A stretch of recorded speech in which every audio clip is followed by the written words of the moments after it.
Welcome to HCS Talks. I am your host, Superintendent of Hampton City Schools, Raymond Haynes. This is a Hampton City Schools podcast. I'm going to claim that we are still fairly new to the world of podcasts as we released our first podcast at the beginning of this school year. HCS Talks is designed to educate, inform, and hopefully entertain our community and beyond. We'll talk a lot about different topics related to education, students, teachers, support staff, parents, programs and initiatives, community partnerships, and more. Some of it will just be informative or even entertain you, no matter who you are. So we hope you will stay tuned and keep listening to HCS Talks.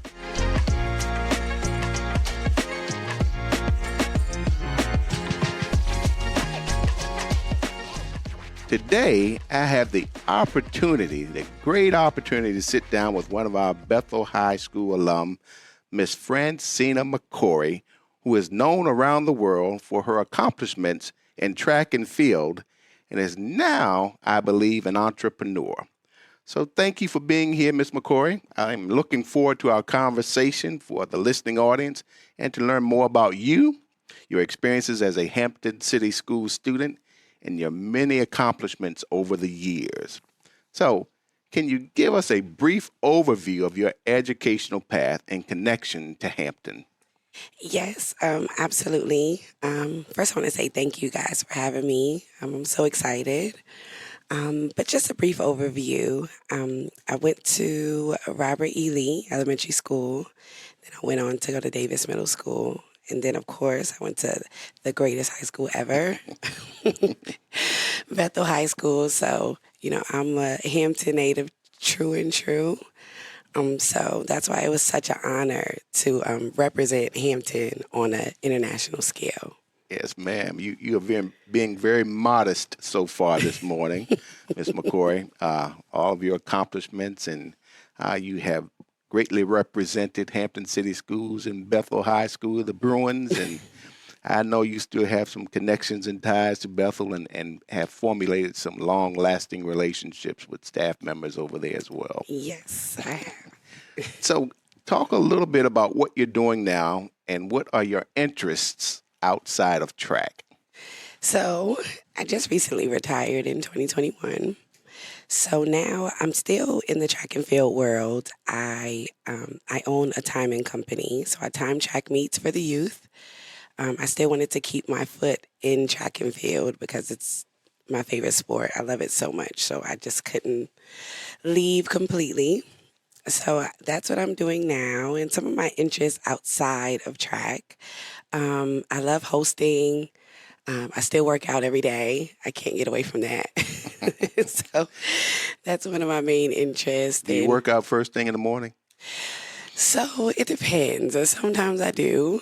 I'm just saying that for the listening audience in case you all don't know. She just told me she was not a morning person. So what is morning for you? Morning for me is about 12 p.m. So that's when you start working out. Yes. But lately I've been trying to discipline myself a little bit more. So I've been going at between 4 and 5 a.m. Trying to get back on track. Being retired, I kind of been relaxing a little too much. So retired at such a young age. It must be nice. So I'm going to go back and mention some things for the listening audience because you are really being real modest about your accomplishments and things that you have done throughout your career thus far. But can you tell, as a high school student athlete, how did you balance school, track, and life in Bruin country? That was tough. But we had some great coaches. Coach Eddie Williams and Cantrice Pace Pierce. They kept us in line. It was hard, but, we had to have an organized schedule. I would say that really helped with, us keeping up with our classes and grades and going to the track meets because I believe we had track meets in the middle of the week as well. So it was important, but they always made sure we put our schoolwork first. And I can remember one time I missed a class or two, and Coach Eddie sat me down and he said, "Hey." Class or two? Yes. So you just skipped the whole day. Yes. I remember Coach Eddie had a very straightforward conversation with me, and he said, if you keep on this path, you're not going to be able to run track. So even though I was super talented, he still didn't let me lose the educational piece. Exactly. And I appreciate that. Hence that word student in front of athlete. Yes. Wanted to make certain your academics were intact above and beyond anything else. So absolutely. we certainly appreciate that. You mentioned Coach Pace Pierce as well, which we all know. Miss Pace Pierce is one of our academy principals at Bethel High School. So talk a little bit about that relationship you had with Coach Pace Pierce. Oh, my gosh. She's my girl. I love her so much. I'm surprised she doesn't have great hairs because of me, though. But no, she's been my mentor. And my mom, she's like my mom. Like, I call her my mom. When I first got to Bethel, I kind of needed some guidance, and she was there to give it to me. So she plays a big part in my success, for sure. I wouldn't be where I am without her. Oh, that is a remarkable thing to say, and I know it's real heartfelt in terms of how you feel. And Ms. Pace Pierce is representative of what we say in terms of educators establishing that rapport and relationship with young people. And we know once that's established, for the most part, young people are going to be successful just based on that connection with adults in the building and knowing that there's someone who actually cares about your success and your overall well-being too. Absolutely. So tell us about your collegiate journey, your career aspirations when you went to Hampton University, and did anything change? Because I know some things. I know that initially, above and beyond track and field, you wanted to be a mortician. Yes. And I still want to pursue that. Just so I've been running track since I was 12. So when I retired in 2021, I just kind of wanted to take some time off and, relax and do things that I guess not normal people, but, I want to take vacations and things like that, because training for the Olympics is a very strict schedule. So, every day it's the same thing. You have to work out at a certain time. You have to eat at a certain time. You have to be in bed at a certain time. So, but to answer your question, you have to get up early? Yes, especially with training here. So we had to be at Boo Williams at 6 a.m. every morning. I was not happy about that. But you did it. But I did it. It was worth it. Anything you're trying to achieve at great heights, you have to sacrifice. So. Absolutely. So when you went to Hampton University, your aspirations were to do what? So when I went there, I'm actually the first college graduate in my family. So my main goal was to get a college degree. But along the way, I broke a couple NCAA records and things like that. So I think going to Hampton University and with the coaching there, it showed me that I can perform on the professional level. And I didn't think about that going into Hampton University. I just wanted to, become a college graduate and make my family proud. But my collegiate journey was awesome. I met so many great people. I still have the same best friends from college. We talk every day. So, and it was nice being close to They run track home. and field too? They did run track in college, but they don't run anymore. Okay. Yeah, as soon as we graduated, they was like, that's it. But so they were probably some of your biggest cheerleaders when you were breaking records, huh? They were. They've traveled with me to some of my track meets overseas and things like that. So they still cheer me on to this day. So throughout your time being a pirate at Hampton University, did anything change for you?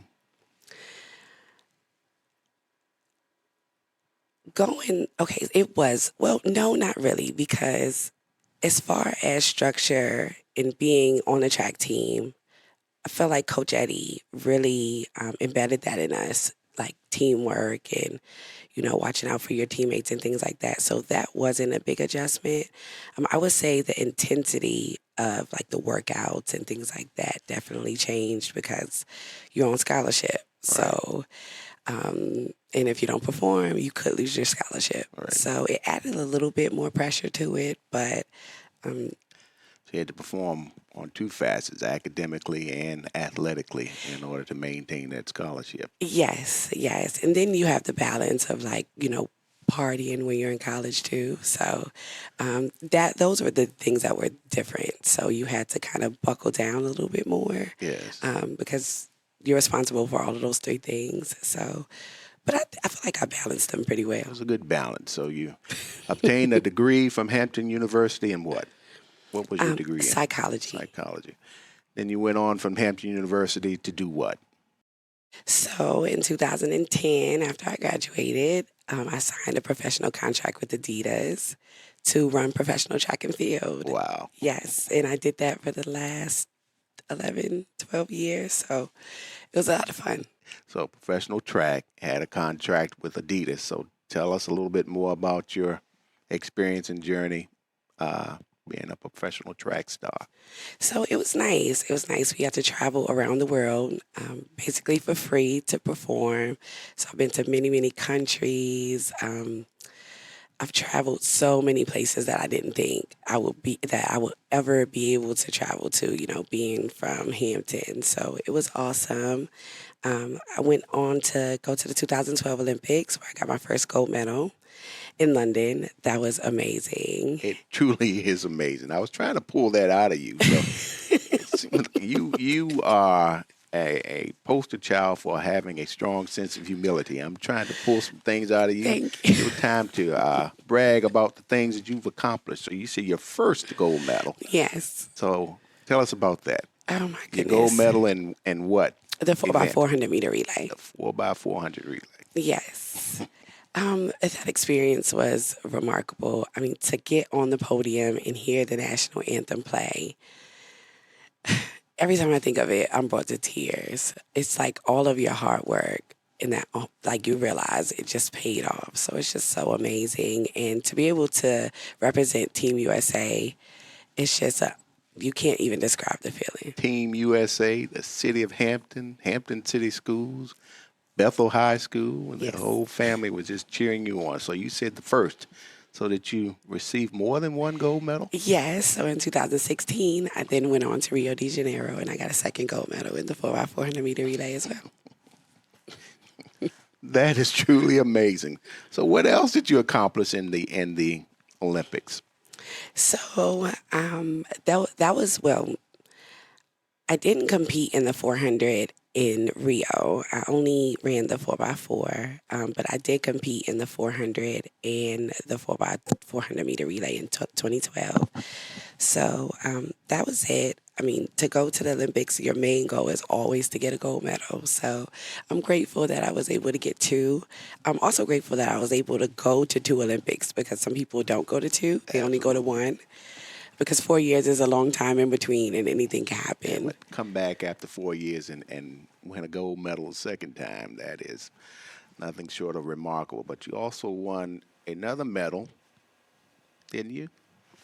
Yes. So we have world championships that's between the Olympics. So in 2015, we got gold in the 4x400 meter relay, if I'm not mistaken. And in 2011, too. So the world championships are in between each Olympic year. So we get medals every year. So for the listening audience, Ms. McCorory is also the International Association of Athletics Federation's 400-meter indoor world champion in 2014. Oh, yes, I forgot about that one. Sorry. Just that humility and modesty just coming out. I'm saying I'm trying to pull these things out of you. Yes. I'm sorry. But yes, that's one of my favorite. That's one of my favorite gold medals. I think that's my first individual international title. Wow. So it's very memorable. I remember it like it was yesterday. I'm still so proud of that moment. And you should be. You've accomplished some amazing things that will continue to make Team USA proud and your city proud and your alma mater proud as well. So, can you tell? I know we have some listening audience members who are in high school or even in middle school. Can you tell them why it is important for a student athlete to have a vision and plan for their future? Absolutely. That's super important because you always want to get your education first. Your education is important. That's something that can't be taken away from you.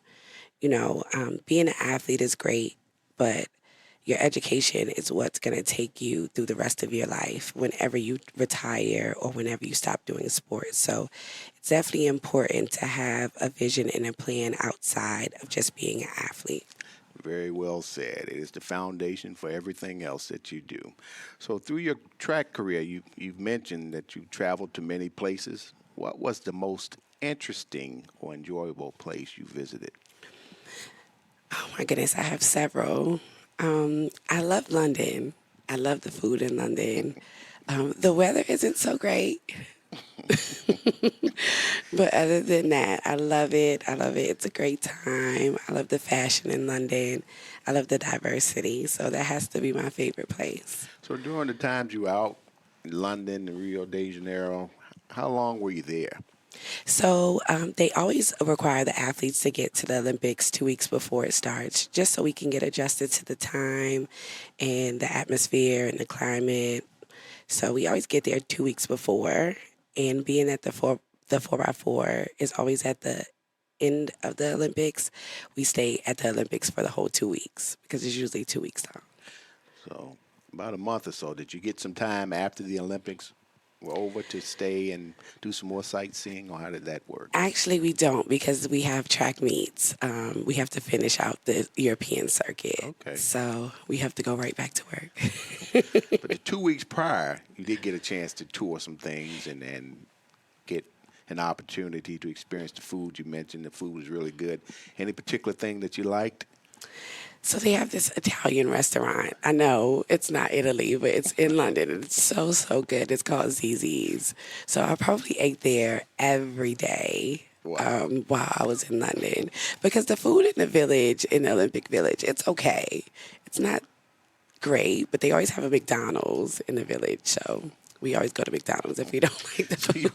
You went to London and went to McDonald's. Yes. It isn't that crazy how they have a McDonald's in the Olympic Village. They're one of the official sponsors, but you would think that they would have like Subway or something. But Well, at least you did experience some other foods other than McDonald's while you were out there in London and different places. So, Ms. McCorory, tell us about the rigor of preparing for the Olympics, not just the physical aspect, but also the mental aspect of preparation. Oh, goodness. You have to have like laser focus, laser focus. And it's more so, a lot of it is mental. A lot of it is definitely mental. You have to set a goal and you have to go after it no matter what. You're going to have some bad days. You're going to have some disappointments. You won't win every race, but you have to mentally be strong enough to get back up and keep going. So, but it's worth it.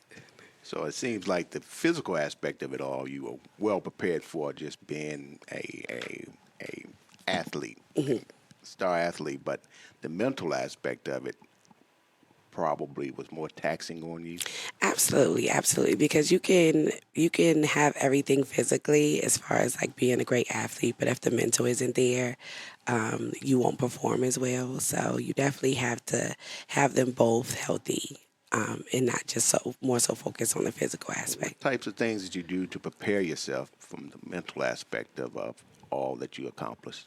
I would meditate. I believe in God, so He's my rock. He's my faith. I would pray before every meet, and just remember. I will always remind myself that God gave me this gift. And I'm here to use it, to inspire others, to inspire myself. So those are really my main practices that I focused on. That's all a part of giving back too, to inspire others and hopefully provide that mentorship and guidance to younger people like it was done for you. Um, you are currently living where? Do you still live in this area, or where do you currently live? I currently live in Atlanta, Georgia. In Georgia. Yes. All right. How long have you been in Atlanta? Almost a year. I'm coming up on a year. I moved in January. Anyway, how do you like that area? It's nice. It's nice. It's nice. It's a lot busier than here, so it was quite an adjustment when I first got there. But I like it. Do you have any intentions of eventually coming back to the Hampton Roads area to live? Yes, yes. I can never leave the Hampton Roads area. This is my heart. This is my home. So yes, yes, You still have family here? I do. All of my family is here. Okay, so They're never leaving. we certainly will make certain we continue to claim you as a Hamptonian and not Atlanta, Georgia. Yes. Some of the things that you didn't mention because of your modesty, what happened last night? Oh, I was inducted into the Hall of Fame for the Hampton Roads Hall of Fame last night. So how was that experience for you? Oh man, it was amazing. It was amazing to be inducted into the 2023 class, with Michael Vick and all of the other great guys that were there. It was just such an honor. It was an honor, but it was so well deserved for you and all of your accomplishments as well. Yeah. What's the name of your company? You have a company?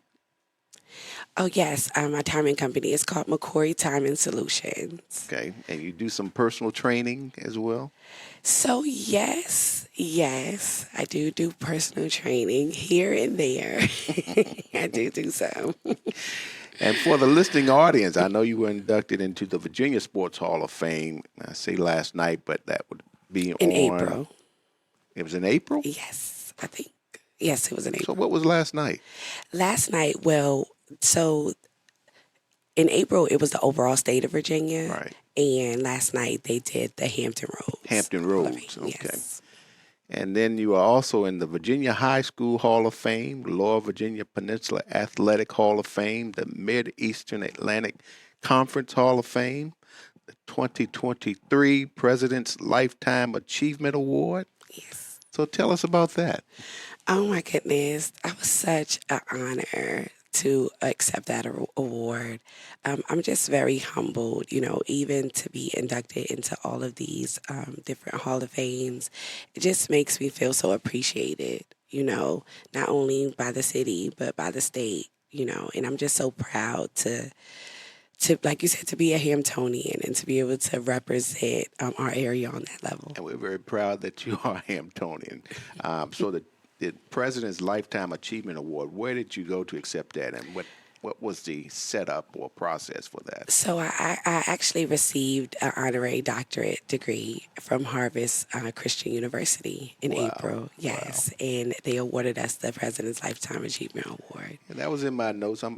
I'm proud of you for finally bragging on yourself because I had to pull a whole lot of that out of you. But I certainly do respect and appreciate your modesty. So, Ms. McCorory, any advice for student athletes? I would say definitely surround yourself around a good group. Make sure, your friends are on the same path. Make sure they have the same goals because, you don't want any distractions because you already have a tough time. Well, you're already going to have a tough time, trying to balance student life and athlete life. So I would say definitely, watch the company that you keep. You want to make sure you have a supportive group of friends, friends that know what your goals are and friends that are going to push you toward that goal. That is indeed some great advice. The work you've done, being a student in Hampton City Schools and that whole aspect of being a student athlete and having great mentors and role models surrounding you throughout that time. And I know you mentioned Coach Williams and Coach Pace Pierce, but I'm sure there were many others as well. But it also allowed you to have opportunities and choices because you had track offers from Texas A&M, LSU, Florida State, Virginia Tech, Cal. UCLA, and Miami. So you were able to pick and choose where it was you wanted to further extend your career in track and field, and also be the first in your family to obtain a college degree. So I am awed by your presence. I was told that oftentimes you would bring the gold medals. I was looking forward to seeing them. Did you bring them? No, I did not. No, I did not. Okay, so they're very, very heavy. So I don't travel with them often, but I did not bring them, but I will bring them back. All right. Just so you can wear them and take a picture with them. I look forward to that. Yes. One of the former principals, Mr. Saunders, wanted me to tell you hello, and he was giving me some tips on what to ask you as well prior to your coming in. So he is very proud of you and very proud of the fact that you are a Bethel Bruin, and we certainly appreciate all that you've accomplished, and you're giving back to the community as well. Thank you so much. Yes, ma'am. Thank you, Ms. McCorory, for joining me today and for sharing more about you, your experiences as a student, and your career. I'm sure our listening audience has thoroughly enjoyed our time together this morning. And to our listeners, remember, education is the most powerful weapon you can use to change the world. As one community, one transformation, we will ensure academic excellence for every child, every day, whatever it takes. We'll catch you next week. Listen to learn more about Hampton City Schools. New episodes of HCS Talks drop on Thursdays. Subscribe and listen to HCS Talks. HCS Talks is a Hampton City Schools production.